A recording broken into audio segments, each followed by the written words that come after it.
이것은 16세 소녀가 2명의 살인자에게 목숨을 구걸하며 비명을 지르는 녹음입니다. 그들이 한 쌍의 펜치를 사용해 소녀에게 추악한 행위를 저지르고 있었기 때문입니다. 녹음이 법정에서 재생될 때 판사, 변호사, 배심원 모두가 울기 시작했습니다. 녹음의 처음 30초 동안은 소녀의 비명 소리만 들렸습니다. 어떤 사람들은 법정을 뛰쳐나갔습니다. 그들은 불쌍한 소녀가 이 괴물들에게 목숨을 구걸하는 소리를 견딜 수 없었습니다. 17분 길이의 이 녹음은 소녀가 살해당하기 전 마지막 순간에 대해 충격을 주었습니다. 그러나 로렌스 2명의 살인자 중 한 명은 그저 거기에 앉아서 미소를 지었습니다. 그는 전혀 후회하는 기색이 없었고 오히려 자신의 모든 범죄를 다시 보는 것에 극도로 만족해했습니다. 여러분은 미국 역사상 가장 무서운 이 사건을 탐험할 준비가 되었습니까? 좋아요를 누르고 다음 이야기를 놓치지 않도록 계속 시청해 주십시오.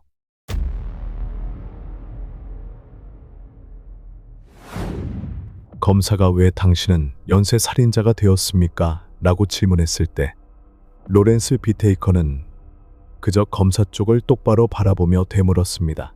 당신은 사람을 죽이고 싶습니까? 라고 물었습니다. 그리고 검사가 고개를 가로젓자마자 로렌스는 침착하게 계속 말했습니다. 그게 바로 제 대답입니다. 저는 사람을 죽이고 싶었습니다. 어떤 사람들은 그렇지 않습니다. 라고 말했습니다. 그 살인자는 태연하고 간단하게 대답했지만 그 답변은 법정에 있는 모든 사람들을 소름 끼치게 했습니다. 강간범 하나, 폭력 범죄자 하나. 그들은 감옥에서 만났고 치명적인 관계가 빠르게 형성되었습니다. 이 2 사람은 툴박스 킬러라고 불렸습니다. 그들이 사용한 도구들이 희생자들에게 고통을 주고 목숨을 빼앗았기 때문입니다. 펜치, 돌끌, 해머, 그리고 드라이버였습니다. 불과 2달 동안 이 듀오는 남부 캘리포니아의 거리와 해변을 돌아다니며 사냥했습니다. 그들은 13세에서 18세 사이의 5명의 어린 소녀들을 죽이겠다는 목표를 세웠습니다. 2명의 전형적인 정신병자. 겉으로는 침착하고 말도 유창하게 하고 심지어 사람들을 매혹할 만큼 보였지만 그 가면 뒤에는 2마리의 악마가 숨어 있었습니다. 로렌스 지그문트 비테이커. 중산층 가정에서 태어나고 자랐습니다. 어릴 때부터 그는 반사회적 성향을 보였습니다. 로렌스의 아버지는 그가 어릴 때 가족을 떠났습니다. 어머니는 알코올 중독으로 2 아들을 자주 방치했습니다. 로렌스 형제는 서로 떨어져 친척들에게 입양되었습니다. 하지만 둘 다 애정 없이 자랐습니다. 로렌스는 즉흥적으로 분노에 휩싸여 범행을 저지르는 유형이 아니었습니다. 그는 계획적인 사냥꾼이었습니다. 17세에 그는 처음으로 절도죄로 체포되었습니다. 하지만 경찰을 주목하게 만든 것은 그가 전혀 죄책감을 느끼지 않았다는 점이었습니다.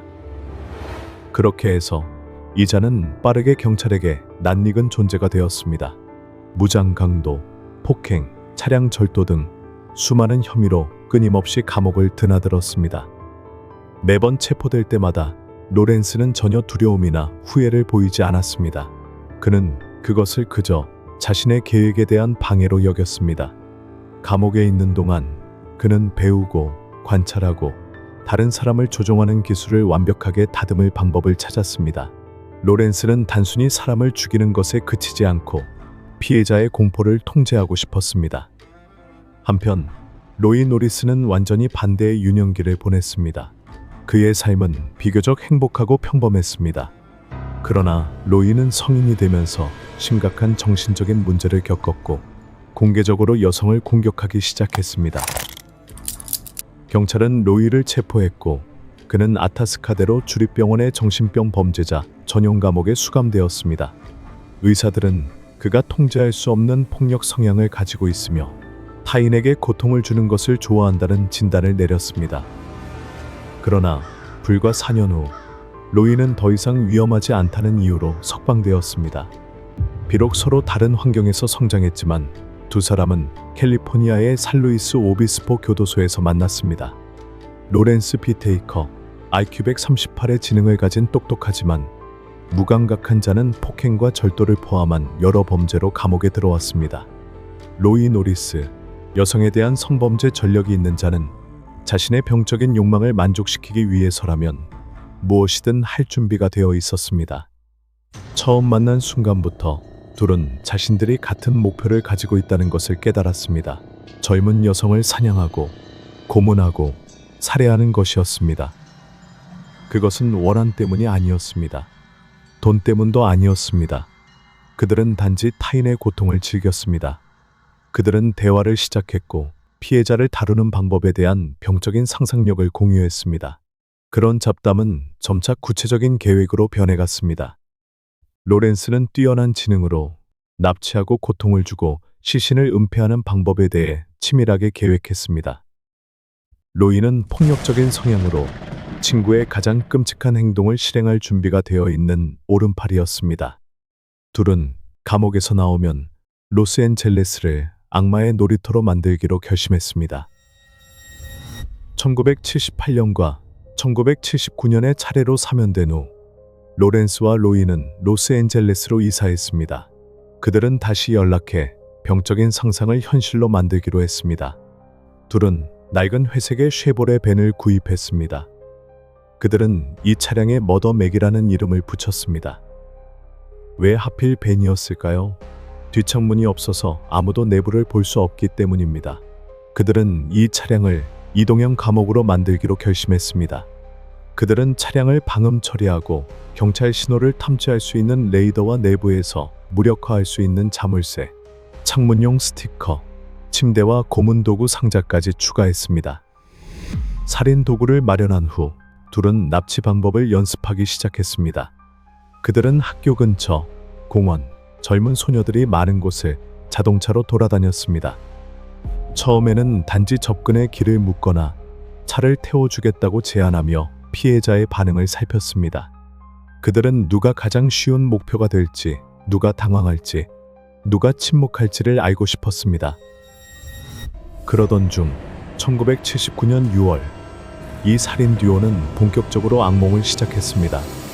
이 두 악마의 첫 번째 희생자는 루신다 셰퍼 16세였습니다. 소녀는 친구 집에서 집으로 돌아가는 길에 회색 벤이 길가에 멈춰서는 것을 보았습니다. 로렌스는 친절하게 미소 지으며 소녀에게 차를 태워주겠다고 했습니다. 루신다는 처음에는 주저했지만 어두워진 길과 한적한 거리 때문에 결국 낯선 남자에게 의지하기로 했습니다. 소녀는 자신이 악마의 차에 올라탔다는 사실을 전혀 몰랐습니다. 차 안에서는 로이가 달려들어 소녀를 결박했습니다. 루신다는 급히 비명을 질렀지만 로렌스가 수건으로 입을 틀어막았습니다. 차는 어둠 속으로 질주했습니다. 연쇄살인 듀오 툴박스 킬러의 첫 번째 희생자를 태운 채로 말입니다. 루신다는 차 안에서 쇠사슬에 묶였습니다. 소녀는 공포에 질려 헐떡이며 숨을 쉬었습니다. 반면 로렌스는 담담하게 담배를 피웠습니다. 그는 도망치려 하지 마. 넌 갈 곳이 없어. 라고 차분한 말했습니다. 차는 산 가브리엘 산맥을 향해 계속 이동했습니다. 도착하자마자 루신다는 차 밖으로 끌려나와 외딴 숲속으로 끌려갔습니다.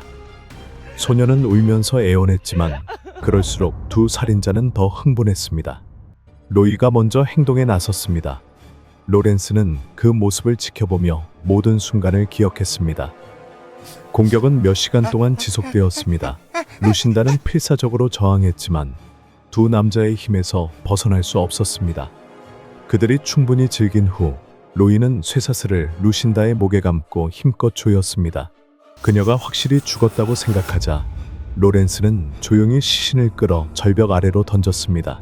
마치 쓰레기 봉투를 버리듯이 말입니다. 2주 후 7월 8일 두 악마는 다음 사냥감을 찾아냈습니다. 18세의 안드레아 홀, 고속도로에서 차를 세우며 히치하이킹을 하던 소녀였습니다. 회색 벤이 천천히 멈췄고 로렌스는 미소 지으며 어디 가니? 태워줄게 라고 말했습니다. 안드레아는 망설였지만 의심스러운 것이 보이지 않자 차에 탔습니다. 문이 즉시 쾅 닫혔습니다. 그녀는 방금 악마의 함정에 빠졌다는 것을 알지 못했습니다. 역시나 같은 수법으로 로이가 뒷좌석에서 달려들어 소녀의 손을 수갑으로 묶고 입을 테이프로 막았습니다.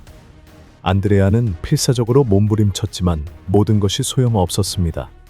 차는 빠르게 도시를 벗어나 익숙한 산속을 향해 달렸습니다. 도착하자마자 소녀를 끌어내렸고 그들은 병적인 놀이를 시작했습니다. 이번에는 로렌스가 새로운 방법을 시도하고 싶어 했습니다. 그는 안드레아에게 심리 게임을 강요했습니다. 질문에 올바르게 대답하면 살려주겠다는 것이었습니다. 그는 그녀가 떨면서 침착함을 유지하려고 노력하는 것을 보고 차갑게 미소 지었습니다. 첫 번째 질문이 끝나자마자 안드레아는 눈물을 터뜨렸습니다. 로렌스는 비웃으며 "넌 어떻게 죽고 싶니?" 라고 물었습니다. 왜냐하면 그에게는 이미 답이 있었기 때문입니다. 두 살인자는 안드레아의 목을 칼로 그어 살해했습니다. 그녀의 시신은 끝내 발견되지 않았습니다. 그들은 밤낮 없이 죽음의 차를 몰고 거리와 고속도로를 돌아다녔습니다. 젊은 소녀들에게 접근해 친근하게 말을 걸며 차에 태웠습니다. 사냥감을 붙잡으면 즉시 죽이지 않고 폭력을 사용해 피해자의 눈에 비친 공포를 관찰했습니다. 로렌스는 피해자가 울부짖는 모습을 즐겼습니다. 그들은 피해자가 누구인지에 전혀 개의치 않았습니다. 단지 젊은 소녀라면 조종할 수 있고 파괴할 수 있다면 주저없이 범행을 저질렀습니다. 두 달 후 9월 3일 그들은 가장 어린 두 명의 희생자 15세의 제키 길리엄과 13세의 제클린 램프를 노렸습니다. 두 소녀는 버스 정류장에서 앉아 있었습니다. 그때 머더맥이 나타났습니다. 로렌스는 창문을 내리고 여전히 익숙한 미소를 지으며 "어디 가니?" 라고 물었습니다. 두 소녀는 잠시 망설였지만 결국 차에 올랐고 그렇게 해서 그들은 악마의 소굴로 들어갔습니다. 그들은 단단히 결박당하고 입에는 헝겊이 물렸습니다. 하지만 진정한 공포는 아직 시작되지 않았습니다. 두 악마는 즉시 죽이지 않았습니다. 정신병자의 특성처럼 그들이 희생자에게 가하는 고통은 새로운 수감자가 생길 때마다 점점 더 잔혹해집니다. 그들은 소녀들에게 고통을 주기 위해 여러 가지 방법을 실험했고 심지어 피해자들의 비명소리를 녹음하기도 했습니다. 그들에게 이것은 살인이 아니라 오락이었습니다. 두 소녀는 24시간 동안 지옥 같은 고통을 견뎠고 그 후 목이 졸려 살해되었습니다. 시신은 근처 숲속 깊은 절벽 아래로 버려졌습니다. 그러나 로렌스 비테이커와 로이 노리스의 가장 끔찍한 범죄는 1979년 10월 31일 헬로윈 밤에 일어났습니다. 마지막 희생자이자 영상 초반에 들었던 녹음의 주인공 셜리 리넨 레드퍼드 16세였습니다. 그녀는 거리에서 납치되어 머더맥으로 끌려갔습니다. 그곳에서 그녀는 미국 역사상 가장 끔찍한 공격을 견뎌야 했습니다. 로이와 로렌스는 모든 도구를 사용해 셜리를 고문했습니다. 그리고 그 모든 과정은 녹음되었습니다.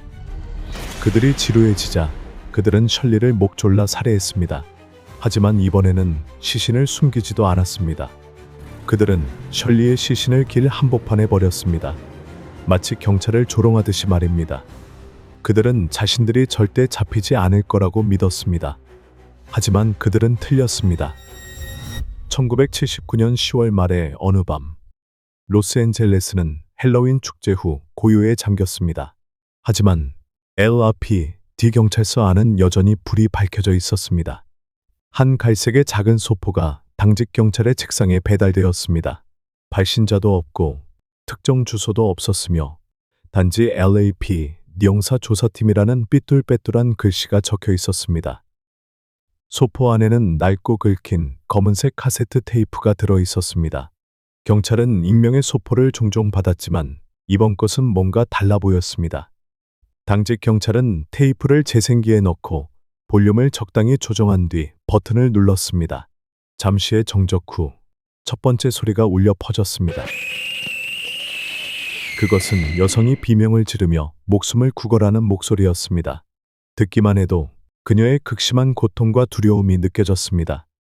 울음소리는 점점 흐느낌으로 변했고 그 뒤를 이어 섬뜩한 소리가 연달아 들렸습니다.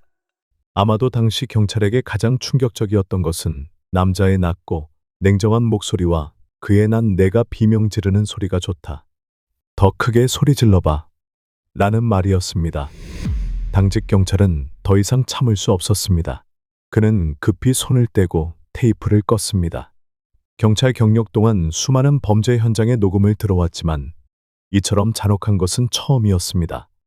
그는 즉시 상급자에게 전화를 걸었습니다. 다음 날 경찰서는 설랜드 외곽도로 근처에서 한 남성이 길가에 버려진 시신을 발견했다는 신고 전화를 받았습니다. 경찰관들이 현장에 도착했을 때 그들은 약 16세 정도로 보이는 어린 소녀가 마치 버려진 물건처럼 내팽개쳐져 있는 것을 발견했습니다. 피해자의 몸은 심각한 상처투성이었고 팔다리는 여러 차례의 외상으로 인해 변형되어 있었습니다. 가장 끔찍한 것은 얼굴이었습니다. 부어오르고 일그러져 알아보기 어려운 상태였습니다. 소녀의 두 눈은 크게 뜨인 채 하늘을 응시하고 있었습니다. 마치 여전히 침묵 속에서 비명을 지르는 듯 했습니다. 피해자의 신원은 빠르게 확인되었습니다. 셜리 리넷 레드퍼드, 16세, 헬로윈 밤에 실종되었습니다. 경찰은 소름 끼치는 우연을 깨달았습니다. 전날 밤 경찰서에 배달된 카세트 테이프 속의 목소리는 셜리의 것이었습니다. 왜 살인자는 피해자의 시신을 이렇게 공개적으로 버린 걸까요? 보통 연쇄 살인범들은 증거를 없애기 위해 시신을 숨기는 경향이 있습니다. 하지만 이번 사건에서는 범인이 일부러 시신을 발견하게 만든 것 같았습니다. 이는 단순한 살인이 아니라 병적인 과시였습니다. 현장을 수색하던 경찰들은 지난해 실종 사건의 기록을 다시 검토하기로 했습니다. 그리고 곧 소름 돋는 진실을 발견했습니다. 셜리는 첫 번째 피해자가 아니었습니다. 그 전에 이미 5개월 동안 4명의 소녀가 실종된 상태였습니다. 루신다 셰퍼, 16세, 1979년 6월 24일 실종. 안드레아 홀, 18세, 1979년 7월 8일 실종. 제키 길리엄 15세과 제클린 램프 13세, 1979년 9월 3일 실종. 모두 흔적도 없이 사라졌고 단 한 명도 발견되지 않았습니다. 경찰은 이 사건들이 서로 연관되어 있다고 믿었습니다. 그리고 만약 그들의 가설이 맞다면 셜리는 시신이 공개적으로 유기된 첫 번째 피해자였습니다. 경찰은 즉시 지역 내에 체포된 적이 있는 성범죄자들의 기록을 조사했습니다. 그때 그들은 익숙한 이름 하나를 발견했습니다. 로이 노리스, 여성을 공격한 전력이 있는 자였습니다. 그리고 더 깊이 조사하자 그에게는 절친한 친구가 있었습니다. 바로 로렌스 비테이커, 심각한 전과가 있지만 항상 중형을 피해갔던 자였습니다. 둘은 감옥에서 만났고 이들이 출소한 시점부터 실종 사건이 시작되었습니다. 이제 경찰은 진짜 괴물을 찾아낸 것을 깨달았습니다. 유일하게 남은 질문은 그들을 체포하기 전에 또 다른 피해자가 생길 것인가 였습니다. 셜리 레드퍼드 사건의 기록이 LA 비중대범죄 수사팀에 넘어갔을 때 형사 제임스 할로웨이는 이것이 단순한 우발적 살인이 아니라고 직감했습니다. 살인범이 피해자를 납치하고 고통을 준 다음 대중 앞에 버리는 방식은 병든 계산을 보여주며 법에 도전하는 것입니다. 범인은 단순히 살인을 저지른 것이 아니었습니다. 그는 자신의 범죄를 세상에 알리고 싶어 했습니다. 그러나 경찰은 어떤 단서도 없었습니다. 증인도 명확한 흔적도 회색 밴에 대한 정보도 전혀 없었습니다. 수사가 막다른 길에 다다랐을 때 한 통의 전화가 모든 것을 바꾸었습니다. 로이 노리스의 전 동료였던 조셉 잭슨이라는 남자가 경찰에 전화를 걸어왔습니다. 잭슨은 로이가 자랑스럽게 자신의 살인 행각에 대해 이야기했다고 증언했습니다. 여성들을 어떻게 납치하고 고문했는지, 심지어 피해자의 비명소리가 녹음된 테이프에 대해서도 언급했다고 했습니다. 잭슨을 소름 끼치게 한 것은 로이가 자신의 범죄에 대해 말할 때의 만족감이었습니다. 그는 그것을 사냥이라고 불렀고 젊은 소녀들을 사냥감으로 여겼습니다. 그리고 더 끔찍한 것은 두 악마가 피해자의 비명소리를 녹음해 기념품처럼 간직했다는 사실이었습니다. 경찰은 이 말을 듣자마자 즉시 노리스를 겨냥한 수사를 시작했습니다. 1979년 11월 20일 LAPD 경찰은 로이 노리스를 자택에서 체포했습니다. 그의 아파트를 수색하던 중 경찰은 끔찍한 증거들을 발견했습니다. 피해자들의 사진, 각 살인 사건에 대한 기록이 담긴 일기, 그리고 실종된 소녀들의 개인 물품들이 있었습니다. 경찰의 압박과 사형에 대한 두려움에 로이 노리스는 빠르게 무너졌습니다. 불과 며칠 만에 그는 동료를 배신하고 더 가벼운 형을 받기 위해 로렌스 비테이커에 대한 모든 정보를 제공했습니다. 로이는 로렌스가 진짜 주모자라고 진술했습니다. 납치와 고문, 살인을 체계적으로 계획한 사람은 바로 로렌스였다고 했습니다. 로이의 진술을 바탕으로 경찰은 1979년 11월 24일 로렌스 비테이커를 체포했습니다. 체포될 때 로렌스는 전혀 불안해하거나 두려워하지 않았습니다. 그는 수사관들의 눈을 똑바로 쳐다보며 마치 그들을 도발하듯 했습니다. 그는 게임이 끝났다는 것을 알고 있었지만 전혀 후회할 생각이 없었습니다. 로렌스 비테이커와 로이 노리스의 재판은 1981년에 열렸습니다. 이는 미국 범죄 역사상 가장 충격적인 재판 중 하나가 되었습니다. 검찰 측은 배심원들 앞에서 현장 사진, 셜리 리넨 레드퍼드의 녹음 테이프, 그리고 노리스의 진술을 공개했습니다. 셜리의 녹음 테이프가 법정에서 재생될 때 많은 사람들이 울음을 터뜨렸고 일부는 그 끔찍함을 견디지 못하고 방을 나갔습니다. 그러나 가장 끔찍한 것은 로렌스의 반응이었습니다. 그는 침묵한 채 앉아 있었고 후회는커녕 오히려 피해자의 비명소리를 들으며 미소를 지었습니다. 그의 냉정하고도 차가운 태도는 법정에 있는 모든 사람들에게 혐오감을 불러일으켰습니다. 로이는 증언하기를 로렌스는 체포되기 몇 주 전에도 차를 몰며 그 녹음 테이프를 반복 재생했다고 했습니다. 심지어 그것을 정말 웃기다라고 표현했습니다. 로렌스는 무죄를 주장했습니다. 그는 피해자들이 돈을 받고 그와 관계를 맺고 사진을 찍었다고 말했습니다.